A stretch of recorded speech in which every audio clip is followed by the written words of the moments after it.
Yes.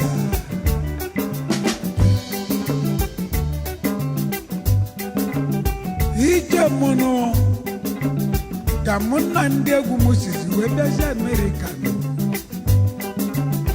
Obonye na kpozi no sigi. Julius Montajo, President GM Inter Promotions.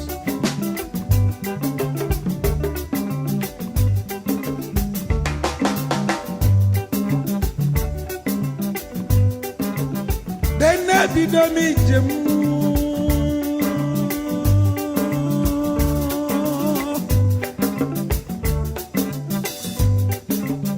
Anya zizienu nekonu nanye bidonu jebenu na America.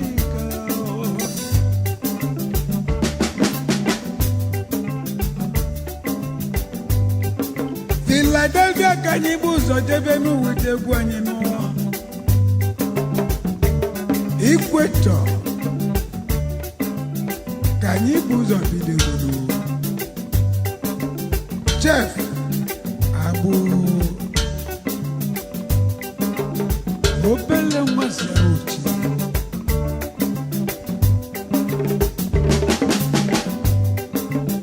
Manebo silino ziwene kwa juno kuwa mwasino.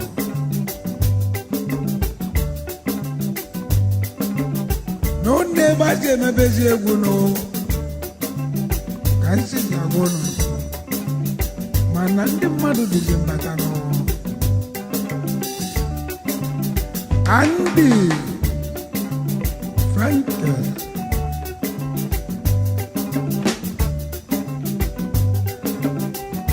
Ezi nwazi na siedo webiano. Nana Nnamdi mo wetaro. Obele nwazi ahabejeno. Abibokwe. Ezi mmado n'oga dino. Oga balonu.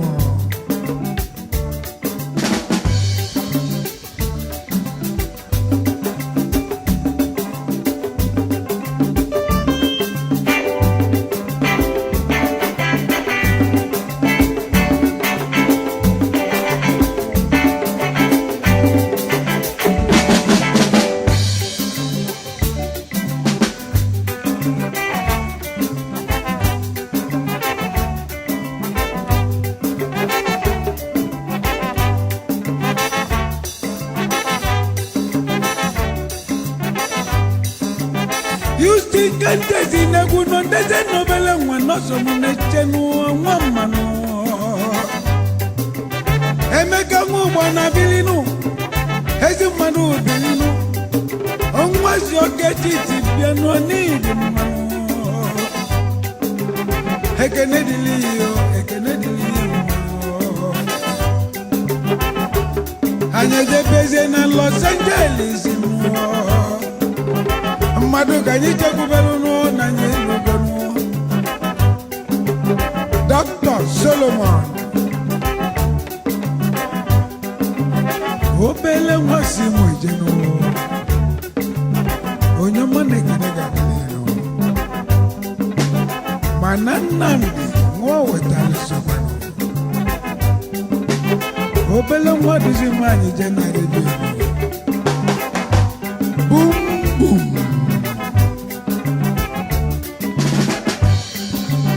Dallas inava nozi nechenu osilinu. Ezi umundo osilinu banyanu.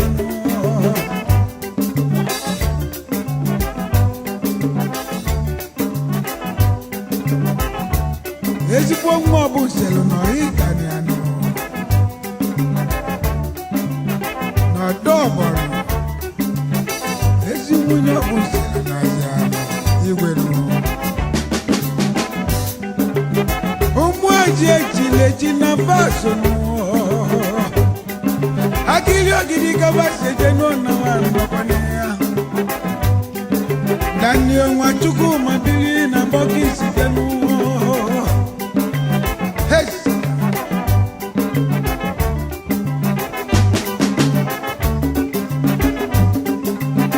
Anya Luciano no Justino na Madonna funu obele nwanyi no nyamani disumo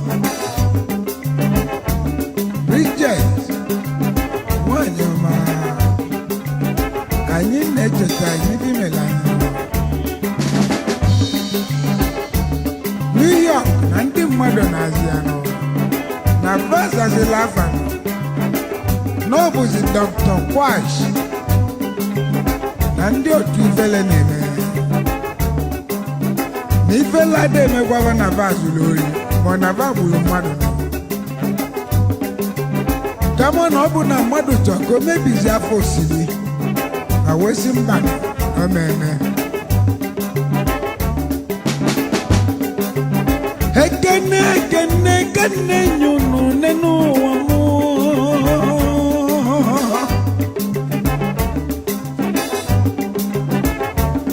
eji nwa eze ji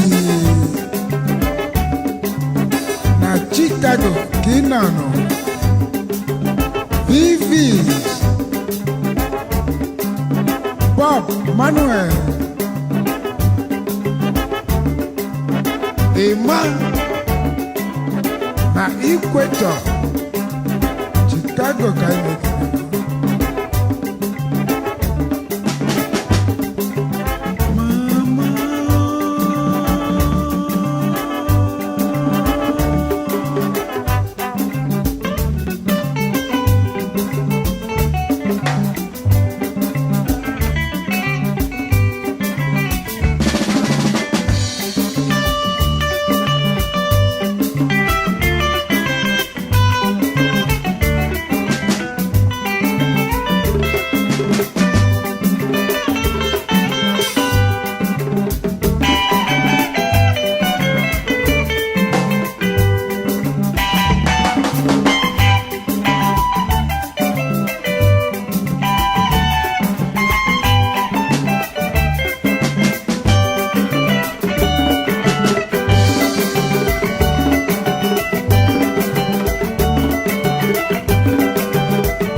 jebe no wamuno njese no nkobi vemu na jenu nenu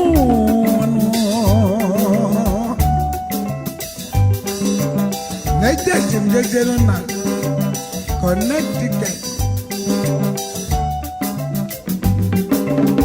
obele mwaso ni nwoka bụ n'azi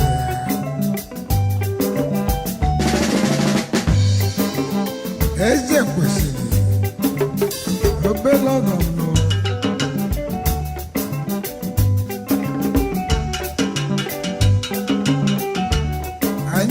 Connecticut Cubano na anyị lukwa Boston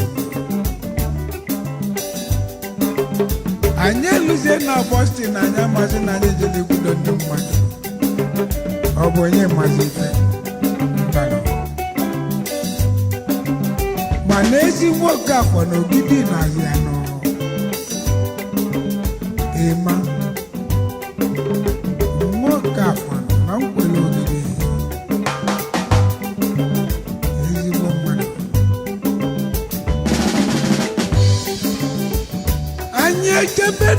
ejebenu n'udonu anyị lụrụ n'Oakland na mmadụ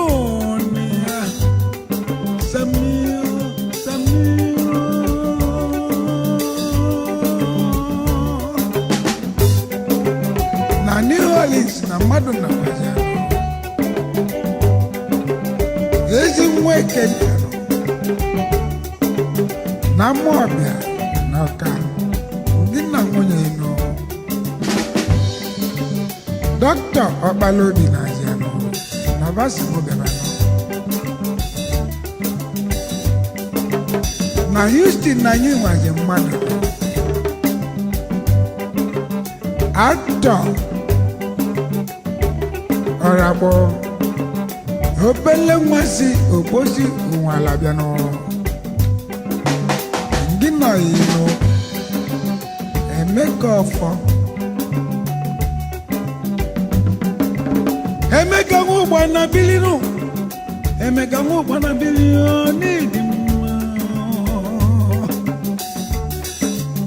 Oki baby no Obele mwazi oketiti biano No sili na ndiegwu anekenero Nibi melanyerikano Na chupu gagozi Madam Helene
na studio in America Unicorn Recording Studios na Connecticut, the constituent state nke nwe in America. Unicorn ogasi nekunu na America no.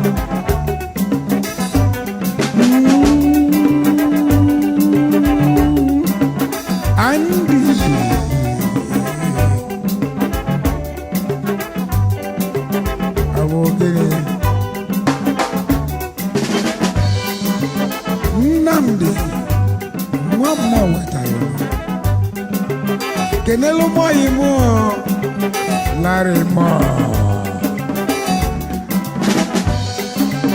Mama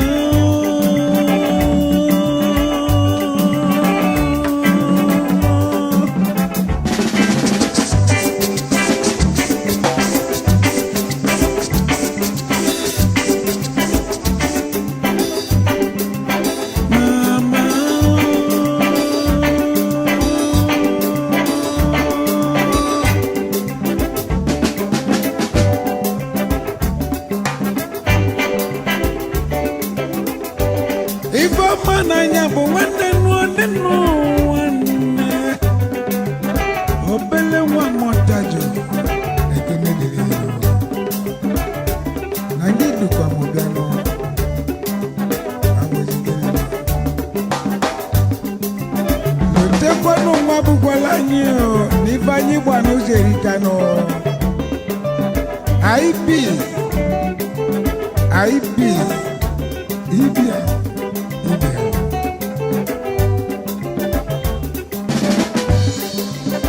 Okay, ladies and gentlemen, from Unicorn Studios in Connecticut, United States of America, especially from the Constitution State. Now we're saying goodbye. We'll be with you once again. On behalf of myself, members of my band, Andy Frankel, Namdi Mowataro. It's okay. We'll be with you.